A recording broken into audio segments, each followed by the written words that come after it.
Good morning. Watching KBC Channel 1, this is Good Morning Kenya. We are celebrating the Day of the African Child. Joining us is the country director of Save the Children, that is Wangla. Good morning, Wangla. How are you? Good morning. Great to have you on board. Now, from where you sit, are children protection units a priority for the National Police Service? Definitely, I think in terms of, if you look at the theme of today, it's child-friendly legal and justice system for children. And the police and child protection unit is one of the core elements actually for that child-friendly services. It's very, very important, I think, to support, victims of child protection cases, but meanwhile also provide a protection for child offenders as well. Do you think that we have done enough as a country in as far as policy is concerned to ensure that children get the justice they require, especially when reporting these crimes and, the process that follows after? Yeah, so I think in terms of, there are some aspects in terms of policy and practice which Kenya have put in quite a lot of effort. However, there's quite a lot of gaps which, agencies like us and also other child-focused agencies have been identifying and advocate for it.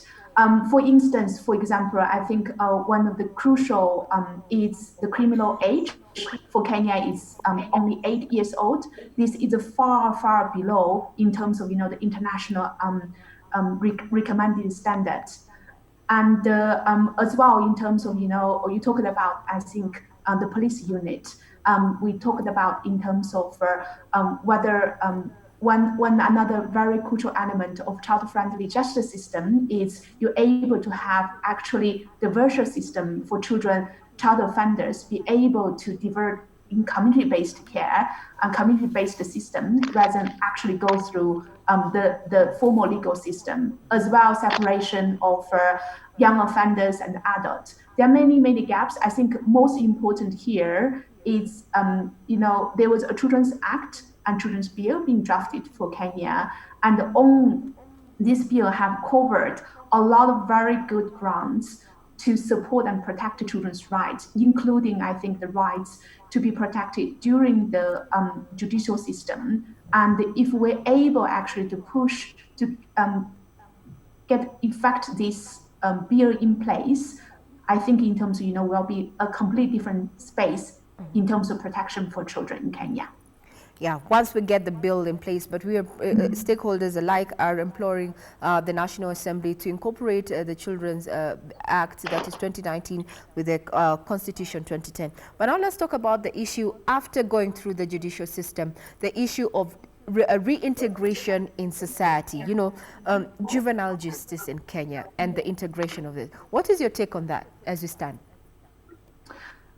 Integration, I think, it's a common challenge across many countries. I think one of the key reasons actually for agencies to advocate for you have a separate, juvenile justice and then to do community-based diversion is exactly in terms of in that way. For children and young people, it will be much easier in terms of to integrate and then to correct in terms of whatever action they have done wrong. So that's kind of the starting point. But however, we know there are some cases where children probably have to go through justice system. And then what we have seen is we need to form a very good child protection in terms of reintegrated system, which including, for example, providing psychosocial support for children. And then also, in a way, if in cases which children cannot be reintegrated back to school, or the other alternatives in terms of, alternative learning as well, livelihood. And most important, I think, is the information privacy protection for children as well, in terms of for juvenile offenders, in terms of if everyone in the community knows these children have been committing crime, they have been through the justice system, they will see them as they are criminals. So they will be stigmatized in terms of be discriminated through the community. So when the children start in that point to reintegrate the community without those supporting systems will be extremely hard. The International Day of the African Child, from where you stand, Wangla, do you think that indeed this theme, this year's theme of child-friendly justice, is something that we can bring to fruition, especially in the implementation of it? Are you confident we'll get there? Yes, I think in a way which in terms of these are one pillar, the legal protection and the child-friendly justice system is one pillar of the child protection system. I think many stakeholders, including the government, including actually children, including agencies been working for children, have been pushing for. So that's a very crucial, actually, a legal means to protect the children's rights when things goes wrong. Both I think in terms of when they are victimized because of child protection cases, but also when the cases when they become a young offender for them to conduct a crime and so on. So I think in terms of as I talked in the beginning, I think the good starting point will be let's all working together to make sure the children's bill will be enhanced as soon as possible. But that will be offer a great, I think, starting point for all of us, and then to integrate, I think, also some of the key gaps of where we identify from child-friendly justice system into the wider child protection system in Kenya. Oh, thank you for your time, Madam Wangla, for that, coming on board and just giving us, your feed in regard to what we are doing to ensure that, children are protected. Thank you very much. You're welcome.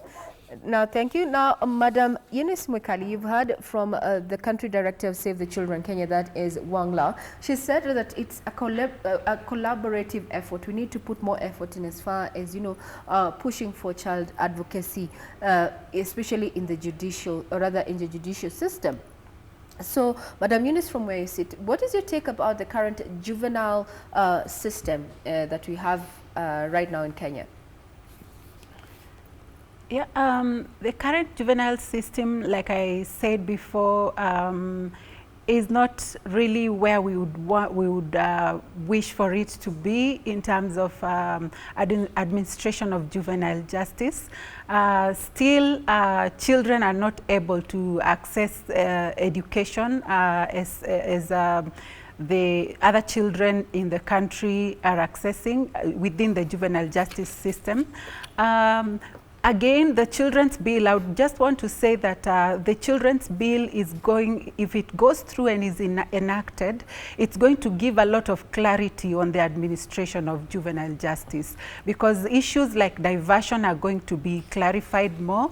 It doesn't matter how brilliant lawyers we have, if they are working with a law that is not very elaborate on how juvenile justice is supposed to be administered, they will not go very far. So just a re-emphasis on the enactment of the Children's Bill, so that the juvenile justice system is actually serving children as it ought to be. I would just want to add that again, there's an issue of data whereby the government does not have data that talks to the situation of children today.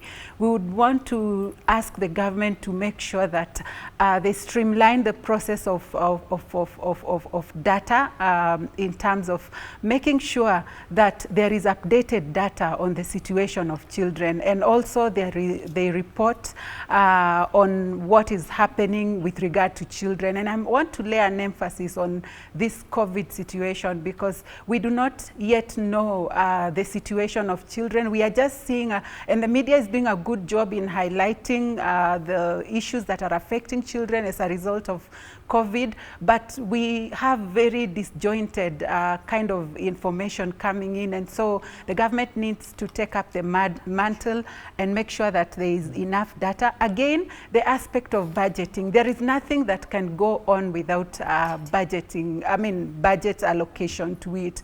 And so for meaningful attention to children's issues, it is very important for the government to make sure that budgeting for children issues or to the Department of Children's Services, and indeed where children issues are concerned, there is need for adequate budget.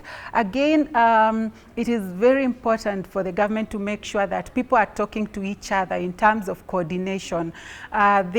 Again, disjointed coordination among the sectors that deal with children.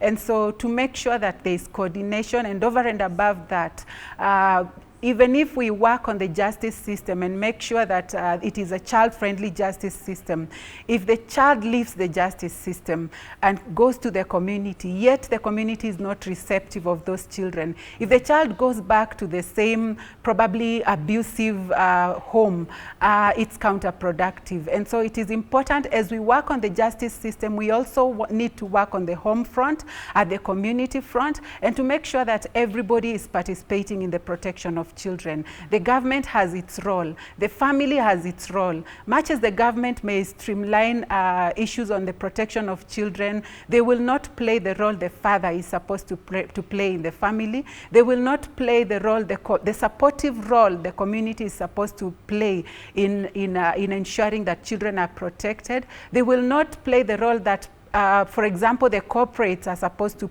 play in making sure they support government efforts towards the protection of children. So I would say that the protection of children takes collaborative effort, even for the child themselves. Much as everybody is working to protect them, they also need to play their role. The current Children's Act 2001 spells out what is the child's responsibility. So I must say that it's really a collaborative role, and as we streamline the child justice system to make it friendly, we also need to work on the family community front to make sure that everyone is playing their role in the protection of children. Thank you very much, Eunice. But before I let you go, from where you sit and you know your organization, in a nutshell, as just could you help us paint a picture as issues that highly affect us, or rather affect the issue of child security as it is. But before as you prepare to answer that question, we have someone online who wants to come on board. A child, actually want to hear from a child, that is Veronica, to just tell. Yeah.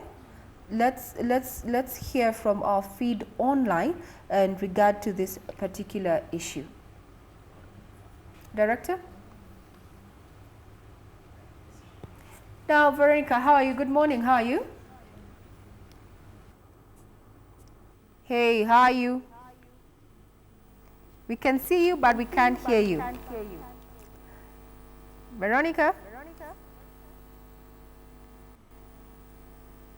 Well, Veronica is still trying to get her app to work. We can see her. She's looking very pretty in her African outfit there. Indeed, we are marking the International Day of the African Child, and it's good to have children on board. How about we hear from Asha before we hear from the experts here on set? Asha Galgalo, good morning.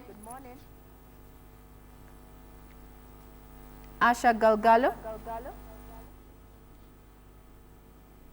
Okay, fine. It seems you can't get them online. You cannot get them online. But Madam Wikali, as your children are just prepared to just come on board, as the Child Protection and Advocacy, manager at Child Fund Kenya, maybe you can paint for us a picture as to, the issues that you've had to deal from where you are, and especially issues that have taken center stage in the last few years where children are concerned. Maybe the topmost issue, I would say, is at the family front. Based on information from the Department of Children's Services, child neglect accounts for the highest number of issues that are presented to the police, to the Department of Children's Services. And so that calls us to examine our parenting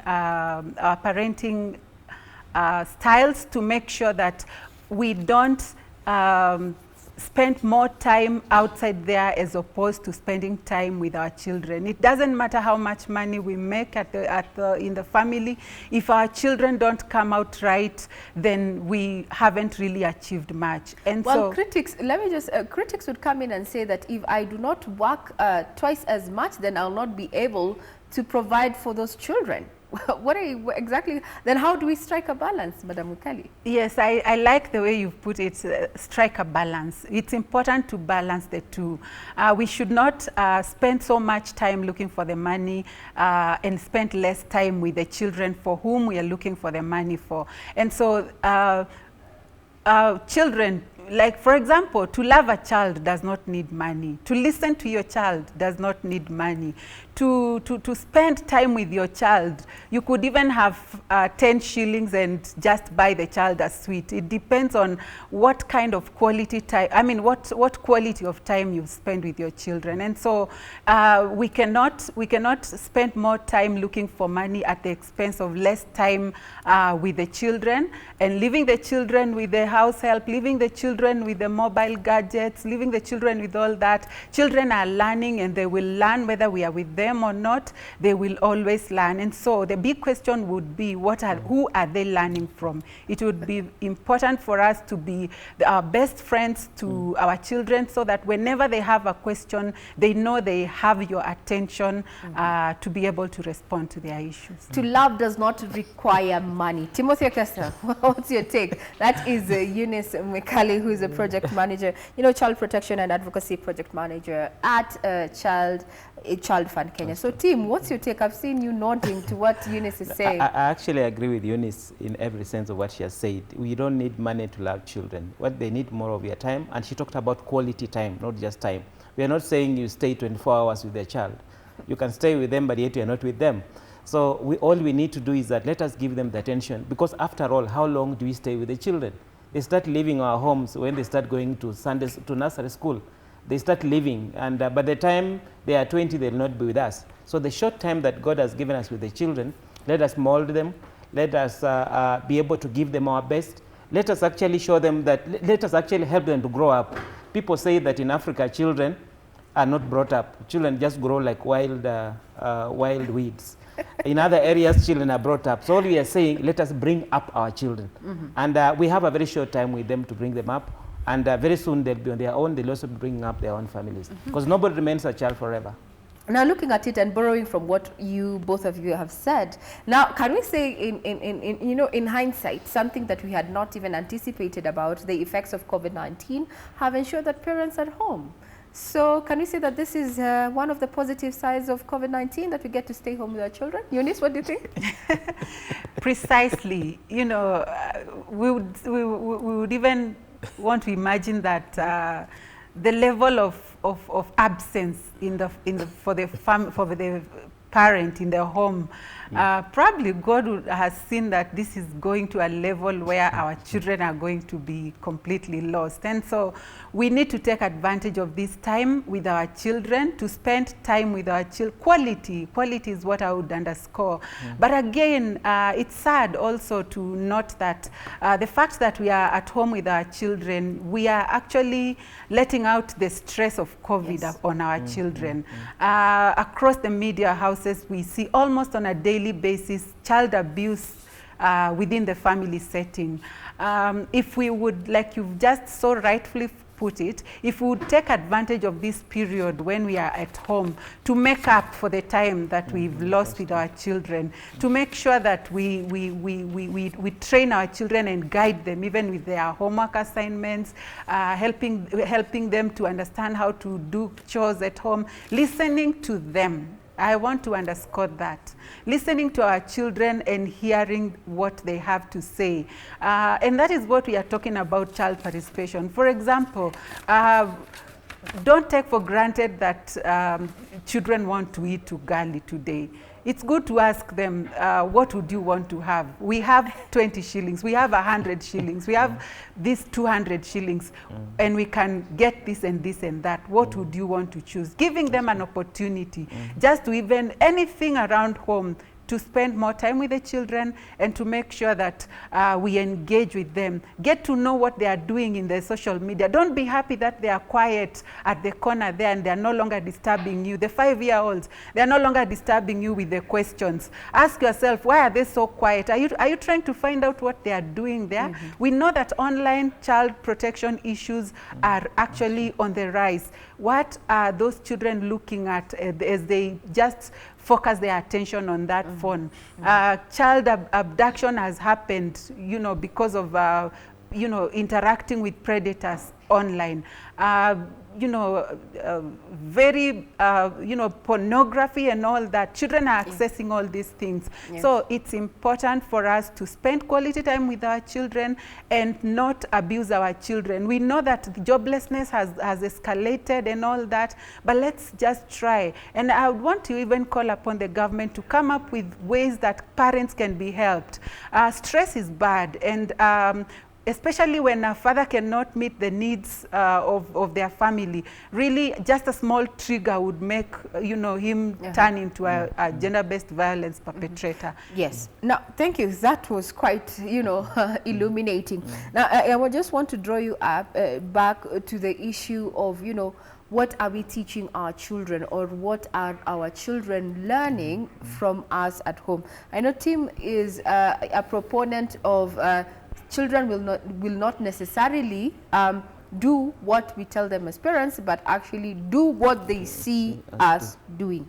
Now that, as it is, Madam Mikali there has pointed out and said that we need to give our children options.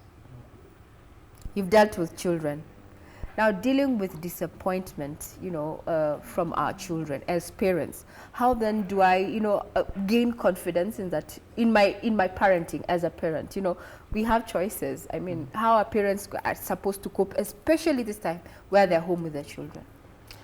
Dealing with disappointment is a problem to many people, not just children only, but even dealing with your fellow spouses. I know there have been problems. We've had issues where even there's been a lot of spousal violence among themselves because we can't just deal with some disappointments. And I think it just depends on kind of the parenting skills where you started with the child. If you had an open communication with your child from the time they were in the womb, then it'd be very easy for you to keep talking to your child. But if you reach somewhere and closed communication with them, it'd be so difficult for you to tell them. It also depends on how free you are with your children. Do you share with them everything? Have you been growing along with them? Have you walked the journey with them?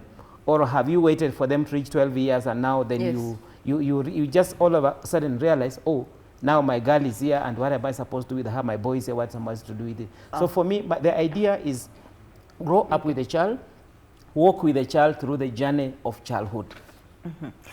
That is Timothy Ekesa, who is joining us, has been here. We try to refer to him as our resident child specialist, and accompanied by Eunice Mwekali, who is a child protection and advocacy manager at Child Fund Kenya. Remember, we're talking about children and what we can do to just affirm our children in terms of policy and implementation. Now, joining us on board is Walter Othiambo, who is a country director for SOS Children's Villages in Kenya. Good morning, Walter.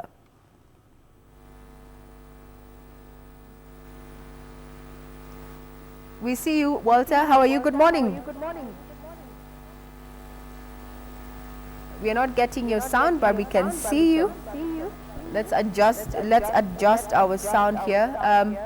Walter Othiambo there is going to be joining us as a country director of SOS Children's Villages in Kenya to just also give us his view in regard to, you know, this year's theme of, you know, having child-friendly justice system in Kenya. Is it feasible, and where are the missing links? From Eunice Mikali, who is a manager at Child Fund Kenya, she says issues of data, you know, lack of data has also, you know, impacted adversely or rather negatively in as far as child advocacy is concerned, because as grown-ups we focus on, you know, data around grown-ups, but we forget that if we are to help these children, we have to have reliable data going forward. Then also the issue of the missing links in as far as policy, legislation, and implementation is concerned. Now, speaking to that, Timothy, are you happy, or what is your thought about where children issues in terms of law are domiciled?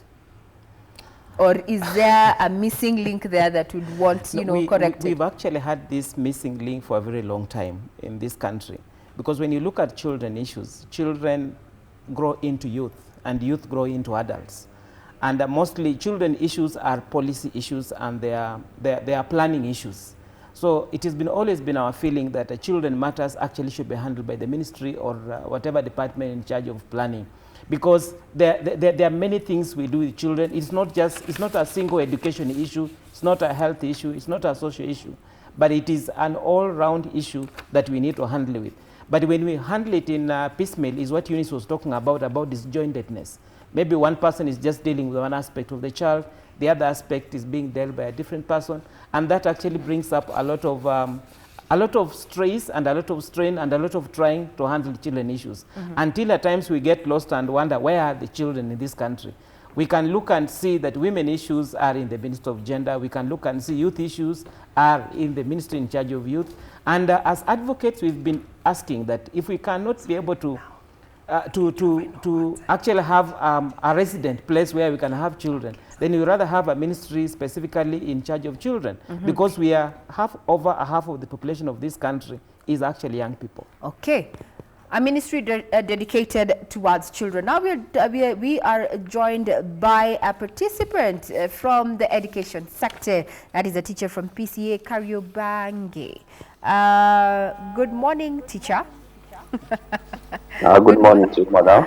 Yes, Mr. good to have you on board. Kindly, I didn't quite get your name. Just tell us your name and where you are right now. My name is Simon Cairo, the head teacher PCA Kariobangi South. Can you get me? Simon Cairo, head teacher, Hello. PCA Kariobangi. Thank you to have you on board. Now, we've been having a great debate here about the Day of the African Child, and given the kind of statistics that we've been getting, especially locally, is that schools are no longer safe havens for our children. What's your take on that?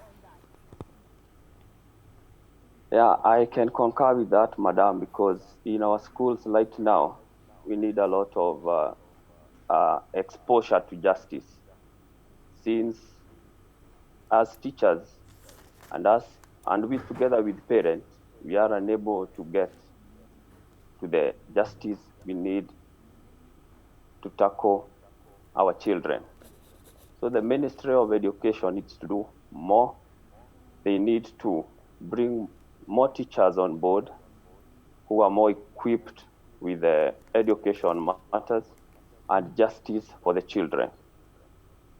For instance, we have so many children in our community who need justice, but because they cannot access the courts or the justice itself, we have the informal settlement within a family. Like a child is sexually molested, and as you know, those cases are mostly happening in the family setup, where relatives are molesting their own children. So the parent decide that they are going to settle it informally, and the child will miss justice in such cases. So my take from the education side, from where I'm sitting from, we need the Ministry of Education to train more teachers and to ensure that in each and every school, a teacher is there, well equipped with all the children's rights. And whenever a case arises, that teacher can handle the matters of a child. The other is about the curriculum that you are teaching. Yeah, the ministry have done a lot. The government, when they are crafting the curriculum, they have done a lot. But we need to see this curriculum about children rights being factored in right from the lowest grade, coming upward, so that a child grows knowing their rights, a child knows knowing the do's and the don'ts. Other times, a child is not only the victim, but is also is in the offense against the law, and the child now will face justice.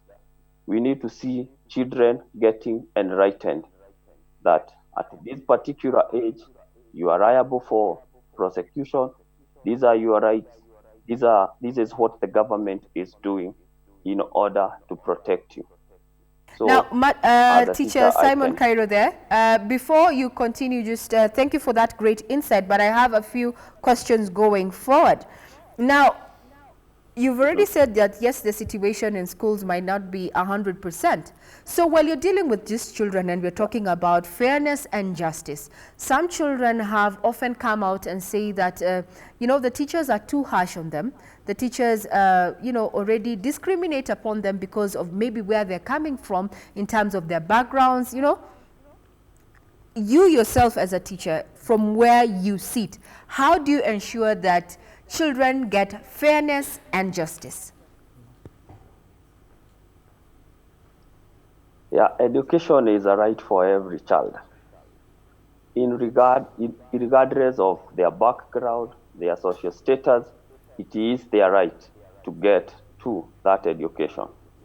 So as teachers, we are the custodian of that child when they come to the school.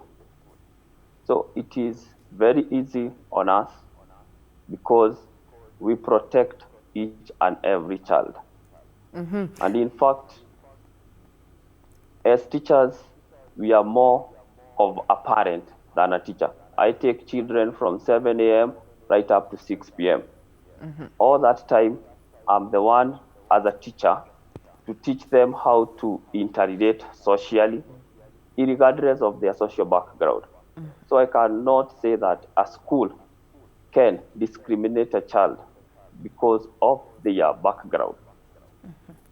It is even against the teacher code of regulation because we are the protector of that child when they are in school, and we also empower them to know their right, that when they go outside to the society, they know when their rights are being violated.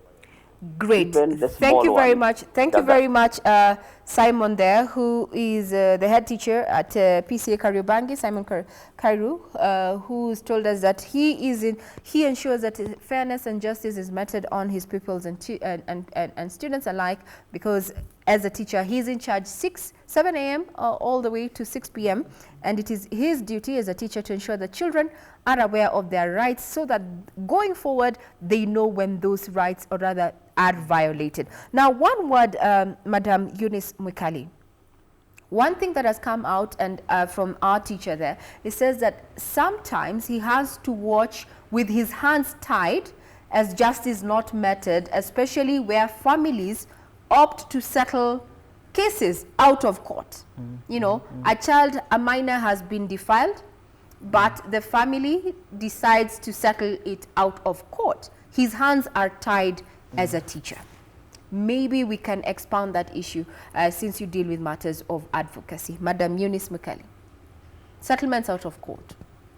Yeah, it ought not to be like that, because, for example, if the perpetrator of the issue or the violence against children is the parent, you will not expect them to settle that in the best interest of the child. And so settlements out of court, as far as children are concerned, I think we need to make sure that the community-based child protection mechanisms are strong enough, because the parent should not be left to work with the teacher alone, because sometimes the teacher is helpless because the only link they have with the child is the parent. So we need to establish protective mechanisms at community level to make sure that justice is served for children, and that more than one person, you know, community needs to come up and take up their position in terms of protecting children. As we were growing up, your mother was not your only mother. The community, We've made fun about that if I was found out there misbehaving, I would not necessarily be caned by my own mom or my dad. My uncle, my neighbor would equally cane me. Now that brings to the question of community upbringing, or rather, parenting.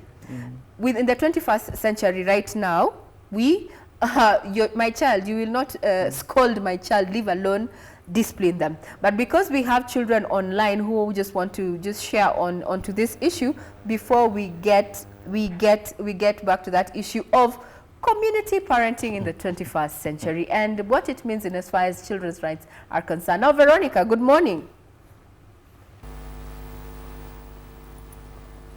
Veronica? Hey, how are you this morning? Okay, we see you miming. We can't get your voice yet, but we see that you're ready to come on board. Now, Madam Wikali, we were talking about the issue of community parenting in the 21st century. Within the laws and the policies right now, I don't think anyone would want to scold or even just pinch, someone else's child. What has this done, to affect issues of, parenting, advocacy, going forward, and child protection? How has this affected this, Madam Wikali? Yes, of course it has tied people's hands in terms of, just to cite an example, the day before yesterday, I had a child crying in distress in my estate where I live. And the child continued crying for almost half an hour, and they were crying in so much pain that I couldn't just continue doing what I was doing, and I took the risk and walked to that home. And I'm sorry to say that the mother did not as much as even open the door for me. And I just had to tell the security guard, mwambie mimi ni ofisa wa watoto. Wow, then what happened? This is very interesting. What happened? And that's the time when she very reluctantly opened the door. And of course, I met her with a smiling face, and I told her, well, I'm concerned that the child has been crying for so long. Is it something that I can help you with? I'm a mother, I'm a neighbor. This time I didn't introduce myself as Afisa or Watoto, but we were able to talk around the issue, and I was able to just help her around how she can help the child settle down. Of course, she had caned the child, that she didn't tell me, but I helped her just adapt positive ways of helping the child to do what they wanted them to do. And so really the reception that I got from that parent reflects the kind of attitudes that we have in the community right now, that actually things happen at homes and neighbors are hearing and they take it. I wouldn't blame it on the nature of the society, but all of us contribute to that individualized kind of living in this community. If we made it our effort, if we made an effort to respond to any distress affecting a child in the community and just made the parent know that this child, whatever is happening to this child is also affecting us. Again, the government also needs to go an extra mile. We are happy about the Nyumba Kumi initiative, but we would want them to just address the disjointedness between Nyumba Kumi and specific attention to children. Do Nyumba Kumi officials have any skills in child protection? Do they have a link to the Department of Children's Services? Is there capacity to protect children as opposed to just minding the safety and security of the estate, so to speak? So we need to mainstream child protection to the lowest level of the society, so that people know the referral structures, so that people know what really comprises abuse, because we may even be abusing our children without knowing. Exactly where it is. So we need to harmonize those missing links, especially, just as you've said, from bottom up, so that you can secure, the children's life. Thank you very much, Madam Wikali. Thank you for your time. That is Eunice Wikali, who is the Child Protection and Advocacy Manager at Child Fund Kenya.